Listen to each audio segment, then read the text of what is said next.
Ice Ice Cream berasal dari Singapura. Ice datang ke Indonesia dan mendirikan pabrik es krim pertamanya, PT Alpen Food Industry, dan menerima sertifikasi tingkat tertinggi A-level halal di tahun 2015. Ice satu-satunya merek dari industri es krim yang terpilih sebagai 10 makanan paling viral 2016 di Indonesia. Ice juga memenangkan Excellent Brand Award di tahun 2017 dengan nilai tertinggi dari industri es krim. Ice juga terpilih sebagai satu-satunya merek es krim pilihan Asian Games di Jakarta. Setelah Ice sukses mendukung Asian Games di Jakarta, Ice juga mampu memenangkan penghargaan Better Brand 2018 dan berhasil membangun pabrik es krim tercanggih di Mojokerto, Indonesia.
Di sini saya akan menjelaskan tentang teori yang terkait dengan kasus PT Alpen Food Industry atau dikenal dengan ICE Indonesia.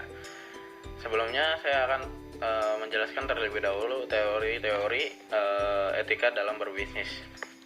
Yaitu yang pertama ada teori teleologis yang merupakan serapan dari bahasa Yunani dari kata telos yang artinya akhir.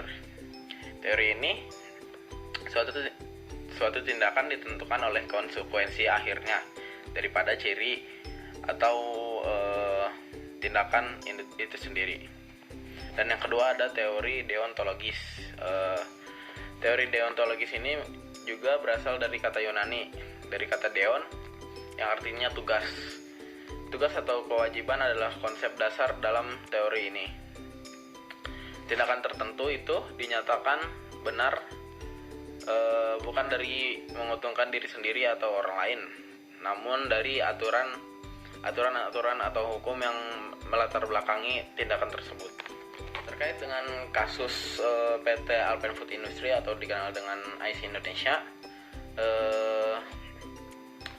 di mana kasus tersebut dibalik harga yang murah dari es krim PT tersebut, nasib para buruh atau pekerja berbanding terbalik dengan harga murah tersebut, yaitu di mana upah buruh pekerja dibagi dengan kehadiran dalam sebulan, dipotong gaji meskipun buruh izin sakit. Biaya untuk masuk bekerja di PT tersebut harus membayar kisaran dari 2 juta hingga 3,5 juta rupiah. Buruh tidak dapat tunjangan seperti tunjangan kesehatan, sehingga tidak diikut sertai BPJS perusahaan.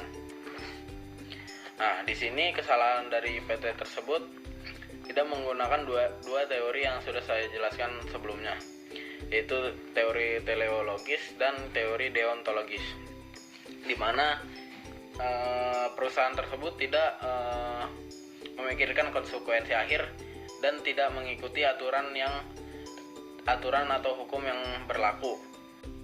Ketika yang dilanggar, pada teori utilitarianisme dijelaskan bahwa perbuatan baik harus memiliki manfaat. Berbagai hal yang dilakukan oleh PT Alpen Food Industry, tidak adanya cuti haid dan hamil, tunjangan kesehatan, dan lain-lain. Ini tidak akan dapat memberikan manfaat, baik kepada pegawai maupun kepada perusahaan. Justru hal ini akan memperburuk citra perusahaan, dikarenakan jika masalah ini terkuak ke media sosial, maka kepercayaan dari masyarakat juga akan hilang. Yang kedua, pada teori utilitarianisme, dijelaskan bahwa perbuatan baik tersebut harus memberikan manfaat bukan hanya kepada satu atau dua orang, melainkan memberikan manfaat bagi masyarakat secara keseluruhan atau manfaat secara besar dan menyeluruh. Dengan perlakuan dari pihak PT Alpen Food Industry, ini kepada pegawai yang semena-mena ini dapat menimbulkan kerugian secara besar atau kerugian atau menyeluruh, baik kepada perusahaan maupun kepada karyawan. Misalnya, citra perusahaan akan semakin buruk yang berakibat pada kepercayaan masyarakat terhadap produk dan lain sebagainya. Selain itu, karyawan secara menyeluruh juga akan dirugikan. Misalnya jika sewaktu-waktu terjadi kecelakaan kerja, maka tidak ada yang menjamin keselamatan mereka. Dampak dari kasus AIS ini sangatlah merugikan lingkungan perusahaan AIS, terutama bagi perusahaan. Dan yang terjadi adalah kepercayaan pemegang saham akan berkurang sehingga pemegang saham dapat menjual saham mereka, serta pemutusan kerjasama dengan beberapa mitra kerja lainnya. Dan nama perusahaan akan menjadi jelek, kemudian akan mengakibatkan penurunan angka penjualan perusahaan tersebut. Ada pula dampak bagi para karyawan yang ikut demo dapat dipecat oleh perusahaan atas tudingan kasus tersebut. Ada pula akan sangat mungkin terjadi dampak, yaitu pengurangan jam kerja sehingga akan mengurangi pendapatan para karyawan. Dan dampak yang akan terjadi bagi masyarakat umum atau bagi pemegang saham ialah pemegang saham akan merasa dirugikan dengan kasus ini karena saham akan anjlok. Tanggapan masyarakat mengenai kasus AIS. Para buruh yang bekerja di perusahaan AIS melakukan unjuk rasa kepada perusahaan dikarenakan perusahaan AIS memberlakukan sewenang-wenangnya aturan perusahaan terhadap para karyawan, terlebih lagi terhadap wanita hamil yang mempekerjakan pada shift malam. Walaupun dari pihak medis sudah mengkonfirmasi bahwa shift malam tidak berbahaya bagi ibu hamil, tentu saja hal ini tidak etis.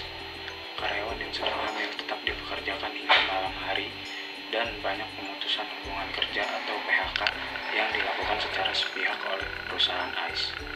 Para buruh tidak akan memberhentikan untuk menyuarakan masalah ini sampai kapanpun, dan pemerintah lebih condong untuk membantu para pengusaha daripada membantu para buruh. Para buruh melakukan kampanye untuk tidak mengkonsumsi es krim AIS sampai hak para buruh dapat dipenuhi oleh perusahaan. Ada beberapa cara dalam melakukan pemecahan masalah di PT Alpen Food Industry atau AIS Ice Cream. Di antara lain, PT AIS Ice Cream dapat merubah sistem manajemennya agar PT itu lebih menghargai karyawannya. Dan ada cara lagi, yaitu seperti membawa masalah ini ke ranah hukum agar pemerintah lebih memperhatikan karyawan-karyawannya. Dan PT AIS Ice Cream juga diharapkan tidak hanya memfokuskan harga murah ke produknya, tetapi memperhatikan juga kesejahteraan dari karyawan-karyawannya. PT AIS Ice Cream menurut saya sangat boleh untuk melakukan kenaikan harga beberapa persen agar dapat mensejahterakan para pekerja-pekerjanya. Analisis kelompok mengenai kasus PT Alpen Food Industry. Menurut kelompok kami, PT Alpen Food Industry melanggar etika bisnis, di mana PT Alpen Food Industry melakukan eksploitasi buruhnya dengan memberikan gaji di bawah UMR dan mempekerjakan buruh hamil sampai shift malam. Tindakan tersebut melanggar Undang-Undang Nomor 13 Tahun 2003 tentang Ketenagakerjaan. Selain itu, PT Alpen Food Industry juga mempekerjakan buruh tanpa surat perjanjian kerja atau SPK. Tunjangan kesehatan, tunjangan hari tua, kecelakaan kerja, dan cuti sakit pun tidak diberikan kepada karyawan. Para karyawan melakukan aksi demonstrasi dan mogok kerja agar permasalahan tersebut segera ditangani oleh PT Alpen Food Industry bersama dengan pemerintah. Namun, PT Alpen Food Industry memberikan ancaman PHK jika buruh melakukan aksi mogok kerja. Akibat permasalahan tersebut, masyarakat tidak menaruh kepercayaan lagi dengan PT Alpen Food Industry dan memboikot produk AIS.